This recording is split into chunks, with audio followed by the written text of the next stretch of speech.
বিজেপির বিক্ষোভ ঘিরে ধুন্ধুমার পরিস্থিতি সল্টলেকে। বিজেপির কর্মীদের সাথে পুলিশের ধস্তাধস্তি সল্টলেকের এসএসসি দপ্তরের কিছুটা দূরে। বৃহস্পতিবার দুপুরে বিজেপির পক্ষ থেকে এসএসসি দপ্তরের কিছুটা দূরে বিক্ষোভ কর্মসূচির আয়োজন করা হয়। এদিন বিজেপি কর্মী সমর্থকরা জমায়েত হয় সেখানে। তাদের এসএসসি দপ্তর যাবার পরিকল্পনা ছিল। বিধাননগর পুলিশের বিশাল বাহিনী আগে থেকেই মজুদ ছিল সেখানে। বিজেপি কর্মীরা এসএসসি ভবনের দিকে এগোতে চাইলে তাদেরকে বাধা দেয় বিধাননগর পুলিশ। এরপরই উত্তপ্ত হয়ে ওঠে পরিস্থিতি। বিজেপি কর্মীরা রাস্তায় বসে 10 নম্বর ট্যাঙ্ক মোড় অবরোধ করে। রাস্তায় টায়ার জ্বালিয়ে দেয় বিজেপি কর্মী সমর্থকরা। পুলিশ তাদেরকে ঘটনাস্থল থেকে সরিয়ে নিয়ে যায়। মাননীয় মুখ্যমন্ত্রী মঞ্চে ছিলেন, তারাও মার পেলেন। সেটা কি করে হলো জানি না। পুলিশ অনেক সিনিয়র অফিসাররা এই মঞ্চে ছিলেন, তারা ধরে ধরে চেনা চেনা মানুষগুলোকে পিটিয়ে দিলেন। প্রশ্ন হচ্ছে যে এটা তো কোনো ভাষণ করার জন্য কোনো একটা বিষয় নয়। মাননীয় মুখ্যমন্ত্রী একটা বিশাল বড় মঞ্চ ডেকে সেখানে প্রচুর মানুষকে নিয়ে অনেক কবিতার লড়াই খেললেন। ওনার লোকজনরাও অনেক কবিতা পাঠ করলেন। কিন্তু প্রশ্ন হচ্ছে যে যে মানুষগুলোর চাকরিটা চলে গেল, তাদের সলিউশন দেবার জন্য উনি কি বললেন সেটা আমি 1.5 ঘন্টা ধরে পুরোটা শুনছি। আমি কলকাতার বাইরে ছিলাম, আমি কালকে ফিরেছি, সেজন্য আপনাদের সঙ্গে দেখা হয়নি, কারোর সাথে কথা বলা হয়নি। কিন্তু আমি কোথাও ওনার কাছে কোনো সলিউশন পেলাম। প্রশ্ন হচ্ছে যে কোর্টে, সুপ্রিম কোর্টে বিরুদ্ধে জেহাদ ঘোষণা করে উনি কি বার্তা দিতে চাইলেন মানুষের কাছে?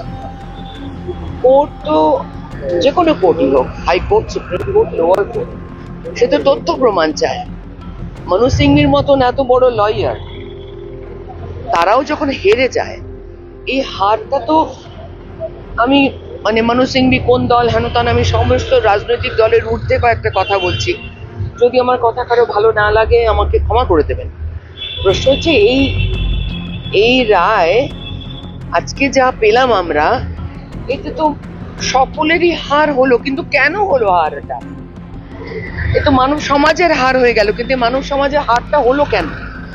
25,500 বা 26,000 হোয়াটএভার, এই এতগুলো মানুষের চাকরি গেল, কারণটা কি? যোগ্য অযোগ্য বিচার করার যে ওএমআর শিট, যে প্রসেসে চাকরি দেওয়া হয়েছে, সে প্রসেসটাই যখন বারবার করে বলছে সমস্ত কোর্টে ভুল। এখন আমাদের Ajit Ganguly, member of parliament, তিনি যখন এইরকম একটা বলে দিয়েছিলেন যে এইভাবে এতগুলো মোটামুটি 1,500 লোক এই ঘুষটা দিয়েছে বা এই অন্যায় কাজটা করেছে, তো তখনই তো এই রাজ্য সরকারের ইমিডিয়েটলি সে ডিভিশনটা করে বার করা উচিত ছিল। সেটা কেন করেনি? ওনারা ভেবেছিলেন 26,000 লোককে নিয়ে আমরা একেবারে তাদের 26,000 লোকের সংখ্যা আমরা যদি সুপ্রিম কোর্টে দেখাই, সুপ্রিম কোর্ট নার্ভাস হয়ে গিয়ে বলে দেবে যে না, তাহলে চাকরি বহাল থাক। প্রশ্ন হচ্ছে অযোগ্য আর যোগ্য বিচার করে দেওয়ার দায়িত্ব কার? স্কুল সার্ভিস কমিশনের। এই বিচার করার দায়িত্ব কার? ভাগ করে দেওয়ার দায়িত্ব কার? কোর্টে যে সাবজেক্টটা দেবে, তথ্য প্রমাণ দেবে, সে দায়িত্বটা কার? শিক্ষা মন্ত্রকের। শিক্ষামন্ত্রী যতই জেলে থাকুক না কেন, শিক্ষা মন্ত্রকটা তো আছে। কাগজপত্র তো গিলে ফেলেনি নিশ্চয়ই, ওই সারদা রোজ ভ্যালির মতন। প্রশ্ন হচ্ছে তাহলে কাগজগুলো কোথায়? আমি কয়েকটা ছোট বুদ্ধিতে কয়েকটা সলিউশন বলতে পারি। একটা টিম ছিল, আমি ওনার সারা এত 5 দিন কেটে গেছে, আমি কোথাও কোনো সলিউশনের কোনো কিছু দেখলাম না। রিভিউ কমিটি, আবার কোর্ট। উনি কি কোথাও বললেন যে ঠিক আছে, আমি এই 3 মাস বা 6 মাস, আমার যতটা সময় লাগবে আমি প্রত্যেকের মাইনে বহাল রাখবো? বললেন কি? উনি ধৈর্য ধরতে বলছেন, ওনার মন্ত্রীরাও ধৈর্য ধরতে বলছেন। কিন্তু ধৈর্য ধরবার জন্য মানুষের পেটে যে কোনো চাকরি করতে গেলে আজকে একটা টাইম পিরিয়ড লাগে। আমি ধুম করে কোর্টের অর্ডারে তাদের ছাড়িয়ে দিতাম, দিতে হবে আমাকে। আমি যদি মাইনেটা দিতে থাকি, কন্টেম্পট অফ কোর্ট হবে না। কোর্ট কথা বলেনি যদি মাইনে দেওয়া যাবে না, কন্টেম্পট অফ কোর্ট হবে না। মাননীয় মুখ্যমন্ত্রীকে এটুকু দায়িত্ব নেবেন যে 26,000 লোকের উনি সমস্ত মাইনেটা দিতে থাকবেন, কন্টিনিউ করতে থাকবেন যতক্ষণ না সলিউশনটা হবে। এটা 1 নম্বর সলিউশন। উনি সেটা ইচ্ছে করলেই করতে পারেন, ওনার হাতে আছে পুরো। নাম্বার 2, 2016 আগে যারা চাকরি করতেন তারা তো তাদের একটা পে স্লিপ আছে, একটা বড় টিম আছে যারা 16 আগেও চাকরি করতেন, সরকারি চাকরি, তাই তো? আমি গভর্নমেন্ট অনুযায়ী যাচ্ছি না, কে সিপিএম কে টিএমসি কে কংগ্রেস এসব যাচ্ছি না আমি। আমার প্রশ্ন হচ্ছে, এসব বক্তব্য বন্ধ করুন, আপনি শুধু জ্ঞান ঝাড়ছেন।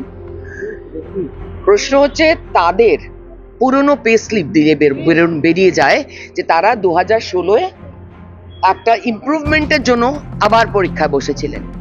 তো সেই একটা বড় টিম বেরিয়ে যাবে। তারা পুরনো চাকরি করতেন, তারা 2016-তে আর নতুন করে চাকরি বা নতুন করে ঘুষের প্রমাণ হলো না, তারা অলরেডি চাকরি করছিলেন, তখন তারা যোগ্য ছিলেন। একটা যোগ্যর লিস্ট একটা বেরিয়ে গেল, ছোট হলো বেরিয়ে গেল। সেকেন্ডলি, সেই গ্রুপটার পরের একটা যে বিশাল সংখ্যার মানুষ আছে, তারা ইচ্ছে করলে উনি 3 দিনের মধ্যে একটা পোর্টাল খুলতে পারতেন, কোনো চেষ্টা করেননি। একটা পোর্টাল খুলে প্রতিটি স্টুডেন্ট যারা পরীক্ষা দিয়েছিলেন এবং প্রতিটি টিচার যারা এই বিষয় সংক্রান্ত জড়িয়ে আছেন, তাদের ছোটবেলা থেকে সমস্ত মার্কশিট যদি আপলোড করে, তাহলে এটুকু তো বোঝা যাবে যে এরা ছোটবেলা থেকে পড়াশোনা করে এসছে। একজন গোল্ড মেডেলিস্টের আমি খবর দেখলাম, সমস্ত মার্কশিট যদি আপলোড করে, তাহলে এটুকু তো বোঝা যাবে যে এরা ছোটবেলা থেকে পড়াশোনা করে এসছে।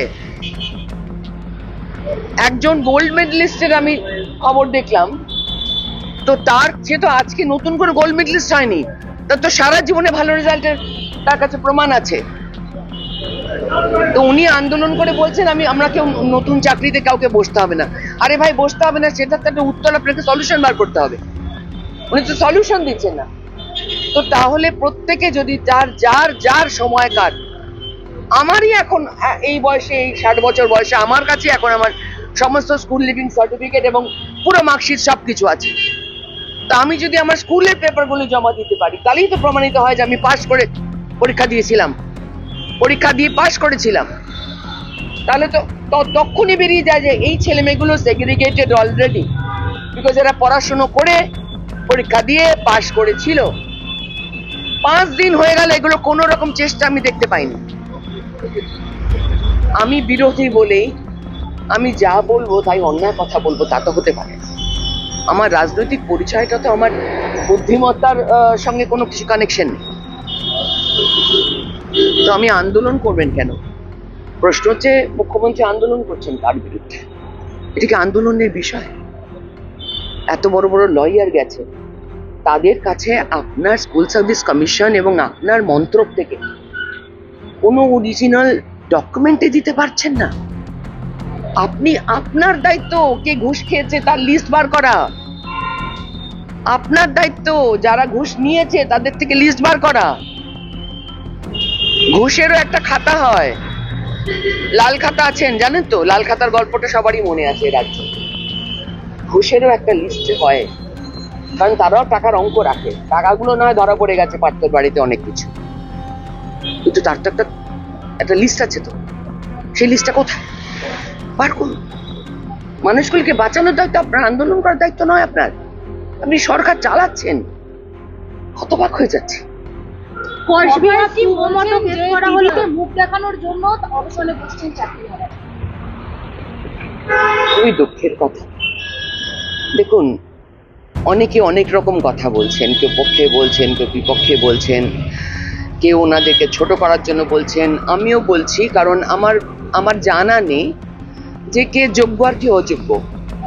আমার বা যে কোনো মানুষের জানবার কথাও নয়।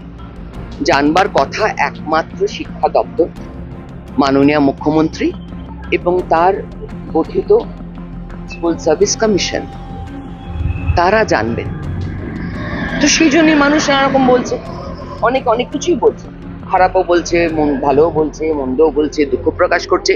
কিন্তু যেই মুহূর্তে খবরটা বেরিয়েছে সারা পশ্চিমবঙ্গ কেন অনেক মানুষ আমাকে ফোনে হোয়াটসঅ্যাপ করেছে, আমি বাইরে ছিলাম বলে, হাহাকার করছে, সত্যি হাহাকার করছে। 26,000 মানুষ মানে হচ্ছে তার সঙ্গে পেছনে 5টা করে মানুষ, তার সঙ্গে স্কুলগুলোর কি অবস্থা হলো। এমনি তো স্কুল লাঠি তুলে দিয়েছেন।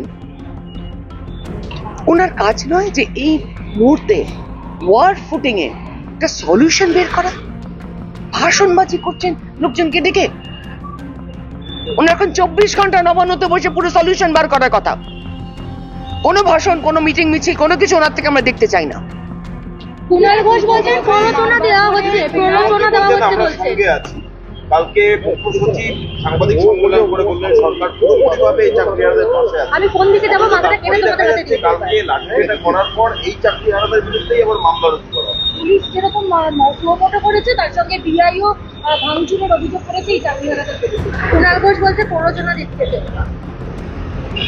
দেখুন, আমি তো তাই বলছি, যারা সরকারে আছে, সে ববি হাকিমি বলুন আর সে কুণাল বাবুই বলুন বা যেই বলুন, তারা কেন একটা সলিউশনের কথা বলছেন না? তাদেরই পুলিশ একদিকে কোর্টে যাচ্ছে, একদিকে মমতার মঞ্চতে বসে থাকছেন, আবার তারাই লাঠিপেটা করছেন। তো আপনারা যদি জানেন যে যাদের লাঠিপেটা করছেন তারা অযোগ্য, তাহলে নামগুলো দিয়ে দিন। আপনারা জানেন তো লাঠিপেটা করছেন কেন ওদেরকে? ওদেরকে বসতে দিন, ওদের সাথে কথা বলুন, যে যার তথ্য প্রমাণ দেওয়ার চেষ্টা করবে ব্যক্তিগতভাবে হলেও। তার জন্য মমতা বন্দ্যোপাধ্যায়কে একটা ব্যবস্থা নিতে হবে যে কোথায় মানুষগুলো তাদের সার্টিফিকেট জমা দেবে। Bureau report, the voice now.